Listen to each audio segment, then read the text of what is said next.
தமிழ்நாடு சீருடை பணியாளர் தேர்வாணையம் குறித்து பேசிய வார்த்தைகள் அவை குறிப்பிலிருந்து நீக்கியதற்கு எதிராக முழக்கம். தமிழக வாழ்வுரிமை கட்சித் தலைவர் வேல்முருகனுக்கு முதலமைச்சர் மு க ஸ்டாலின் கண்டனம். இருக்கையை விட்டு வெளியே வந்து ஒருமையில் வேல்முருகன் பேசியது நாகரிகமான செயல் இல்லை என சபாநாயகர் கருத்து. ஒருமுறை மன்னிப்பதாகவும் இனிமேல் இதுபோன்று நடந்து கொள்ளக்கூடாது என்றும் சபாநாயகர் அறிவுரை. அவையில் அதிக கூச்சல் நிலவியதால் கருத்தை தெரிவிக்க வாய்ப்பு அளிக்குமாறே சபாநாயகரிடம் சென்று முறையிட்டதாக வேல்முருகன் விளக்கம். கடந்த ஆட்சி காலத்தில் நடந்ததையே பேச விரும்பியதாகவும் சட்டப்பேரவை வளாகத்தில் பேட்டி.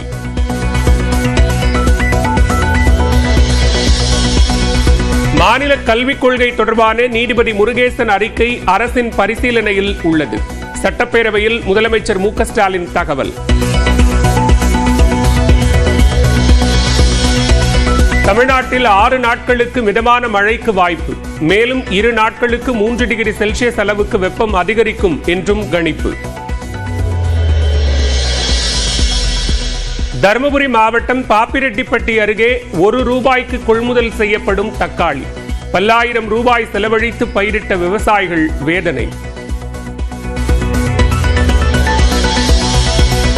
திருவள்ளூர் மாவட்டத்தில் அமேசான், பிளிப்கார்ட் குடோன்களில் சோதனை. 36 லட்சம் ரூபாய் மதிப்பிலான தரமற்ற பொருட்கள் பறிமுதல். திருவண்ணாமலையில் சிப்காட்டுக்கு எதிராக போராடும் நிலையில் தர்மபுரியில் சிப்காட்டை கேட்பதன் மூலம் பாமகவுக்கு இரட்டை நாக்கா? ஜி.கே. மணி கோரிக்கை குறித்து அமைச்சர் ஏவ வேலு கேள்வி. ராஜபாளையத்தில் பாதி விலைக்கு தங்க கட்டிகள் தருவதாக கூறி 48 லட்சம் ரூபாய் மோசடி. 2 பிடித்து காவலர்கள் விசாரணை. தமிழ்நாட்டில் காவல்துறை சுதந்திரமாக செயல்பட்டு குற்றவாளிகள் யாராக இருந்தாலும் பாரபட்சமின்றி நடவடிக்கை என முதலமைச்சர் மு க ஸ்டாலின் விளக்கம்.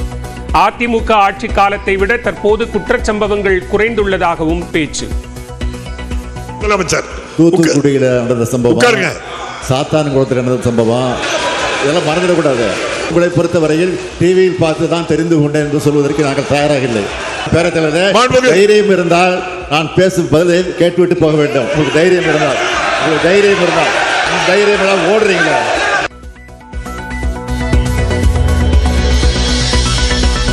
தமிழ்நாட்டின் சட்டம் ஒழுங்கு குறித்து பேச அனுமதி மறுக்கப்பட்டதாக கூறி சட்டப்பேரவையில் இருந்து அதிமுக வெளிநடப்பு.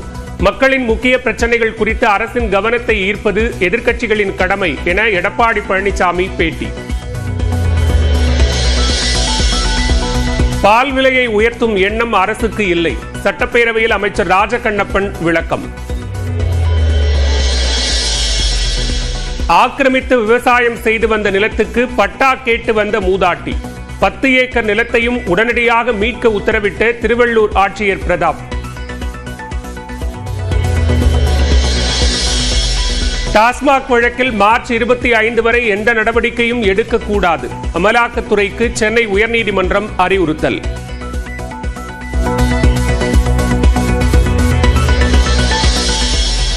திருவாரூர் மாவட்டம் மன்னார்குடி அருகே கோட்டூர் ஊராட்சி ஒன்றிய அலுவலகம் முற்றுகை. 100 நாள் வேலை திட்ட ஊதிய பாக்கியை வழங்க கோரிக்கை.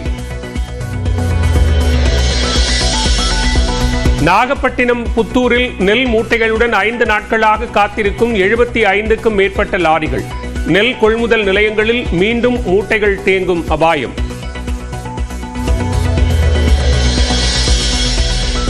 தொகுதி மறுசீரமைப்புக்கு எதிரான வாசகங்கள் அடங்கிய டி-ஷர்ட் அணிந்து நாடாளுமன்றத்தில் திமுக மற்றும் கூட்டணி கட்சியினர் முழக்கம். எதிர்ப்பு தெரிவித்த பாரதிய ஜனதா எம்பிக்கள் நடவடிக்கை எடுக்க கோரிக்கை. நடிகர்கள் விஜய் தேவரகுண்டா, பிரகாஷ் ராஜ், ராணா டகுபதி உள்ளிட்ட 25 பேர் மீது கிரிமினல் வழக்கு. சூதாட்ட செயலியை விளம்பரப்படத்தில் பயன்படுத்திய புகாரில் தெலுங்கானா காவல்துறை நடவடிக்கை. சாம்பியன்ஸ் டிராபி கிரிக்கெட் கோப்பையை வென்ற இந்திய அணிக்கு 58 கோடி ரூபாய் பரிசு. இந்திய கிரிக்கெட் வாரியம் அறிவிப்பு. தமிழ்நாடு சட்டப்பேரவையில் தமிழக வாழ்வுரிமை கட்சித் தலைவர் வேல்முருகனுக்கு சபாநாயகர் எச்சரிக்கை விடுத்த நிலையில் நடந்தது என்ன என்பது குறித்து சட்டப்பேரவை வளாகத்தில் வேல்முருகன் அளித்த விளக்கத்தை பார்க்கலாம். தெலுங்கானாவில் 25/2/2025 ஒரு அரசாணை வெளியிட்டிருக்கிறார்கள். அதுல என்ன அந்த அரசாணை சொல்லுது அப்படின்னா, தெலுங்கானால இருக்கிற சிபிஎஸ் ஸ்கூல் உள்பட சிபிஎஸ், ஐசிஎஃப், ஐபி எல்லாமே மத்திய அரசுடைய கட்டுப்பாட்டில் இருக்கிற பள்ளிகள், இன்டர்நேஷனல் பள்ளிகள், இந்த பள்ளிகளிலும் கண்டிப்பாக தெலுங்கை நீங்கள் படிக்க வேண்டும் என்று உத்தரவிட்டிருக்கிறது. அதுபோன்று தமிழக அரசும் உத்தரவிட வேண்டும் என்கிற கருத்துக்களை சட்டமன்றத்தில் பதிவு செய்தேன். நான் என்ன சொல்ல வருகிறேன் என்பதை புரிந்து கொள்ளாமலேயே அதிமுக உறுப்பினர்களும் எழுந்து கத்துகிறார்கள். அங்கே அமைச்சரவையில் இருக்கிற சேகர்பாபு போன்ற அமைச்சர்களும் எழுந்து கத்துகிறார்கள். நான் பேசுவதற்கு வாய்ப்பு கேட்டு போராடி கொண்டிருக்கிறேன். வாய்ப்பு மறுக்கப்பட்டது. அந்த ஜனநாயக மாண்பை தெரிந்த காலத்தினால் நாடாளுமன்றத்திலே எப்படி பேரவைத் தலைவர் முன்பாக சென்று வாய்ப்பை கொடுங்கள் என்று கேட்கிறார்களோ, அதே போன்று நானும் எனது இருக்கையில் இருந்து சென்று பேரவைத் தலைவர் முன்பாக இருந்து எனக்கு முழுவதுமாக என் கருத்தை பதிவு செய்ய நேரம் கொடுங்கன்னு கேட்டேன். இது தவறா? இதற்கு சேகர்பாபு அவர்கள், நீ எதற்கெடுத்தாலும் முந்திரி கொட்டை மாதிரி முந்தி பேசுகிறாய், எல்லாம் தெரிந்தவர் போல் பேசுகிறாய் என்று ஒருமையில் என்னை குறித்து பேசினார். உடனே நான் அவரிடத்தில் சென்று, இது போன்ற ஒருமையில் என்னிடத்தில் பேசக்கூடாது, கலைஞர் ஆட்சியில் போட்ட அரசாணையை அதிமுக ஆட்சியில் நடைமுறைப்படுத்தல, 10 ஆண்டு கால அதிமுக ஆட்சியில, அது காவல்துறையில டைரக்ட் எஸ்ஐல நடைமுறைக்கு இல்ல, இதற்காக வழக்கு தொடுத்து உயர்நீதிமன்றத்தில் வழக்கை பெற்று நடைமுறைப்படுத்தி வந்தான் வேல்முருகன். இதைத்தான் சட்டமன்றத்தில் பேசுவதற்கு எனக்கு அனுமதி வேண்டும் தான் கேட்டேன். இது எப்படி மரபு மீறிய செயல்? டாஸ்மாக் சோதனை வழக்கில் மார்ச் 25ஆம் தேதி வரை எந்த மேல் நடவடிக்கையும் எடுக்கக்கூடாது என அமலாக்கத்துறைக்கு சென்னை உயர்நீதிமன்றம் உத்தரவிட்டுள்ளது.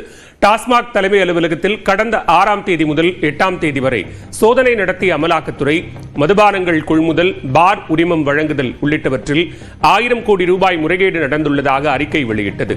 அமலாக்கத்துறையின் இந்த சோதனையை அரசியலமைப்பு சட்டத்தின் கூட்டாட்சி கட்டமைப்புக்கு விரோதமானது என அறிவிக்க கோரி சென்னை உயர்நீதிமன்றத்தில் தமிழ்நாடு அரசும் டாஸ்மாக் நிர்வாகமும் மனு தாக்கல் செய்தன.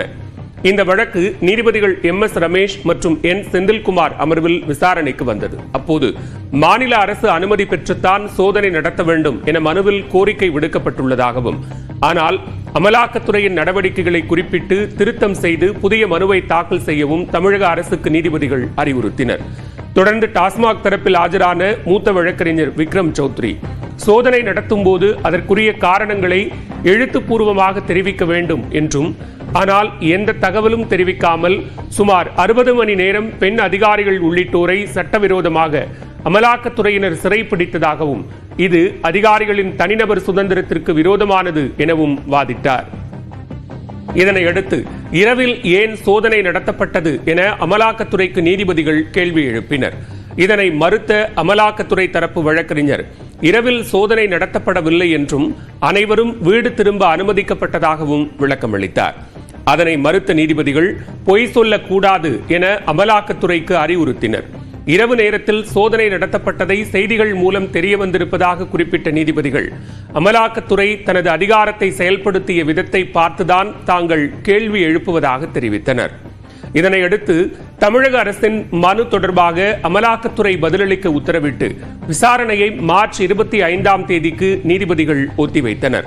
அதுவரை எந்த நடவடிக்கையும் எடுக்கக்கூடாது என உத்தரவிட்ட நீதிபதிகள், எந்த வழக்குகளின் அடிப்படையில் அமலாக்கத்துறை சோதனை நடத்தியது என்பது குறித்த விவரங்களையும் பதில் மனுவில் தெரிவிக்க வேண்டும் என்றும் குறிப்பிட்டனர்.